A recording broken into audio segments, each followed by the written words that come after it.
हरे कृष्णा, राधे राधे भक्तों, स्वागत है आपका हमारे चैनल शिखा भक्ति धारा में। आप सभी लोगों को कार्तिक मास के पावन पर्व की हार्दिक शुभकामनाएं। आज हम आपको कार्तिक माह कथा अध्याय 24वां श्रवण कराने जा रहे हैं, तो चलिए वीडियो शुरू करते हैं। लिखवाऊं से निज दया से सुंदर भाव बताकर, कार्तिक मास 24वां अध्याय सुनो सुधाकर।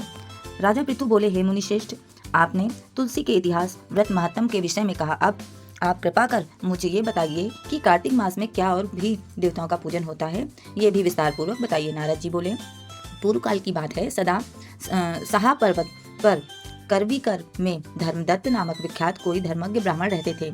एक दिन कार्तिक मास में भगवान विष्णु के समीप जागरण करने के लिए वे भगवान के मंदिर की ओर चले।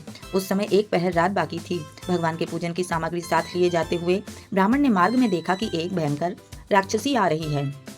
उसका शरीर नंगा और मांस रहित है। उसके बड़े बड़े दांत, लपकती हुई जीभ और लाल नेत्र देखकर ब्राह्मण भय से धर्रा उठे। उनका सारा शरीर कांपने लगा। उन्होंने साहस करके पूजा की सामग्री तथा जल से ही उस राक्षसी के ऊपर प्रहार किया। उन्होंने हरि नाम का स्मरण करके तुलसी दल मिश्रित जल से उसको मारा था, इसलिए उसका सारा पातक नष्ट हो गया। अब उसे अपने पूर्व जन्म के कर्मों के परिणाम स्वरूप प्राप्त हुई दुर्दशा का स्मरण हो आया। उसने ब्राह्मण को दंडवत प्रणाम कर इस प्रकार कहा, ब्राह्मण, मैंने पूर्व जन्म के कर्मों के फल से इस दशा को पहुंची हुई हूँ। अब मुझे किस प्रकार उत्तम गति प्राप्त होगी?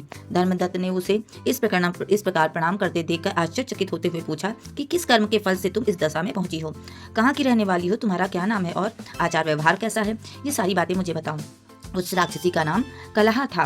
कलहा बोली, ब्राह्मण, मेरे पूर्व जन्म की बात है। सौराष्ट्र नगर में भिक्षु नामक एक ब्राह्मण रहते थे। मैं उनकी पत्नी थी। मेरा नाम कलहा था और मैं बड़े क्रूर स्वभाव की स्त्री थी। मैंने वचन से भी कभी अपने पति का भला नहीं किया। उन्हें कभी मीठा भोजन नहीं परोसा, सदा अपने स्वामी को धोखा ही देती रही। मुझे कलह विशेष प्रिय था, इसलिए मेरे पति का मन मुझे सदा उद्विग्न रहा करता था। अंतोगत्ता उन्होंने दूसरी स्त्री से विवाह करने का निश्चय कर लिया। तब मैंने विष खाकर अपने प्राण त्याग दिए। फिर यमराज के दूत आए और मुझे बांधकर पीटते हुए यमलोक में ले गए। वहां यमराज ने मुझे देखकर चित्रगुप्त से पूछा, चित्रगुप्त, देखो तो सही इसने कौन सा कर्म किया है। जैसा इसका कर्म हो उसके अनुसार ही शुभ या अशुभ प्राप्त होगा। चित्रगुप्त ने कहा, इसका किया हुआ कोई भी शुभ कर्म नहीं है। यह स्वयं मिठाइयाँ उड़ाती थी और अपने स्वामी को उनमें से कुछ नहीं देती थी। इसने सदा अपने स्वामी से द्वेष किया है, इसलिए ये चमगादुरी होकर रहे तथा सदा कलह में ही इसकी प्रवृत्ति रही है। इसलिए यह विष्ठाभोजी सूकरी की योनि में रहे। जिस बर्तन में भोजन बनाया जाता है उसी में ये सदा अकेली खाया करती थी। अतः उसके दोष से ये अपनी ही संतान का भ्रण करने वाली बिल्ली हो। इसने अपने पति को निमित्त बनाकर आत्मघात किया है, इसलिए ये अत्यंत निर्दयी स्त्री प्रेत के शरीर में भी कुछ काल तक अकेली ही रहे। इसे यमदूतों द्वारा निर्जल प्रदेश में भेज देना चाहिए। वहां दीर्घ काल तक ये प्रेत के शरीर में निवास करे। उसके बाद ये पापनी शेष 3 योनियों का भी उपभोग करेगी। कलह ने कहा, विप्रवर, मैं उस वही पापनी कलह हूँ। इस प्रेत में आए मुझे 500 वर्ष बीत चुके हैं। मैं सदैव भूख प्यास से पीड़ित रहती हूँ। एक बनिए के शरीर में प्रवेश करके मैं इस दक्षिण देश में कृष्णा और वेणी के संगम तक आई हूँ। ज्यों ही संगम तट पर पहुंची त्यों ही भगवान शिव और विष्णु के पार्षदों ने मुझे बलपूर्वक बनिए के शरीर से दूर भगा दिया। तब से भूख का कष्ट सहन करती हुई इधर उधर घूम रही हूँ। इतने में ही आपके ऊपर मेरी दृष्टि पड़ गई।